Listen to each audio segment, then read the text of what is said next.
Pourquoi Abdelmadjid Tebboune n'a pas pu résister plus de 2 heures à la colère des Émiratis et des Saoudiens?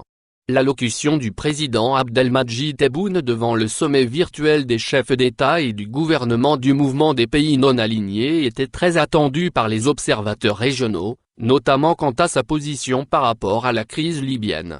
Dans le texte de l'allocution prononcée par le président algérien et publié sur le site de la présidence du pays, Abdelmadjid Tebboune appelle le Conseil de sécurité des Nations Unies à l'arrêt immédiat, dans les plus brefs délais, des hostilités en Libye et au Yémen, sans omettre les territoires occupés en Palestine et au Sahara occidental. Si sur la Palestine et le Sahara, la position d'El Mouradia est restée fidèle à la rhétorique habituelle de la diplomatie algérienne, par contre sur le Yémen la surprise était totale. Pour la première fois depuis le déclenchement de la guerre au Yémen, Alger va aussi loin en mettant sur pied d'égalité les rebelles Houthis, soutenus par l'Iran, et l'axe Riyad-Abu Dhabi. Ce qui pour le coup constitue un véritable changement dans la position de neutralité bienveillante adoptée jusque-là, dans ce conflit, par les autorités algériennes. Mais cette position courageuse ne dura que le temps d'un gloussement de satisfaction des Algériens qui croyaient que leur pays avait retrouvé sa gloire diplomatique d'antan.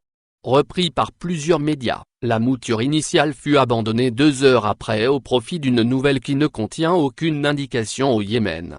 Toute honte bue, les services de la présidence algérienne avaient charcuté le texte d'origine en le remplaçant par un nouveau où la crise yéménite ne figure plus. Selon des sources bien informées à Alger, dès l'apparition sur le site de la présidence de la première mouture et sa large diffusion dans les médias, les Émiratis et les Saoudiens se sont empressés de questionner énergiquement les Algériens. Il y a eu des contacts en haut lieu, assure notre source, avant que la présidence algérienne ne rétropédale et retire le Yémen de son appel au Conseil de sécurité. Si le pouvoir algérien a vite accédé à la requête de Riyad et surtout aux pressions d'Abu Dhabi, c'est qu'il y avait péril en la demeure. Les Émiratis savent se montrer persuasifs, puisque plusieurs hauts gradés algériens, démis, à la retraite ou toujours en activité, ont trouvé à Dubaï un paradis pour faire fructifier leur argent. En outre, la coopération entre les armées algériennes et émiraties, mais aussi entre les services de sécurité des deux pays, est très importante et ce depuis la période du général Gaïd Salah. C'est probablement donc sous pression des militaires algériens que la présidence a cédé. Tebboune apprendra de cet épisode que désormais il ne faudrait pas omettre de prendre l'avis de l'état-major de la ANP, surtout dans le domaine diplomatique.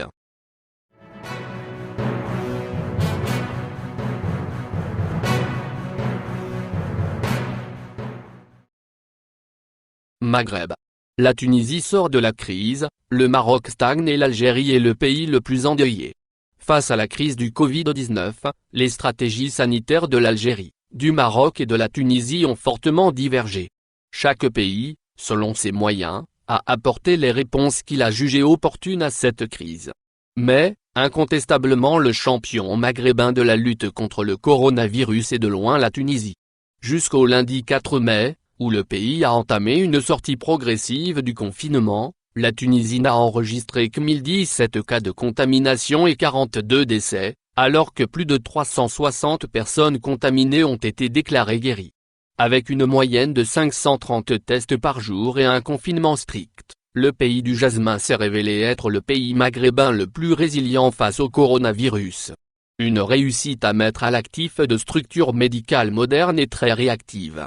Il faut dire que les citoyens tunisiens se sont montrés très responsables, en respectant les mesures de distanciation sociale ainsi que les mesures d'hygiène.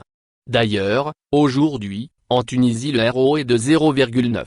Ce qui permet aux autorités d'entrevoir déjà une reprise de plusieurs activités économiques.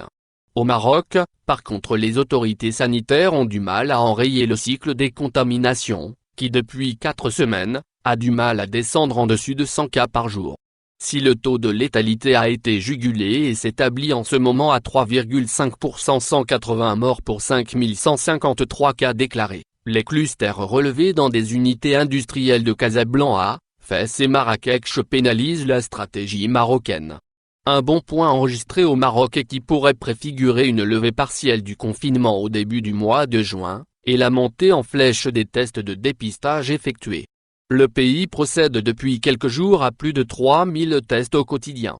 Quant à l'Algérie, sa stratégie demeure incompréhensible.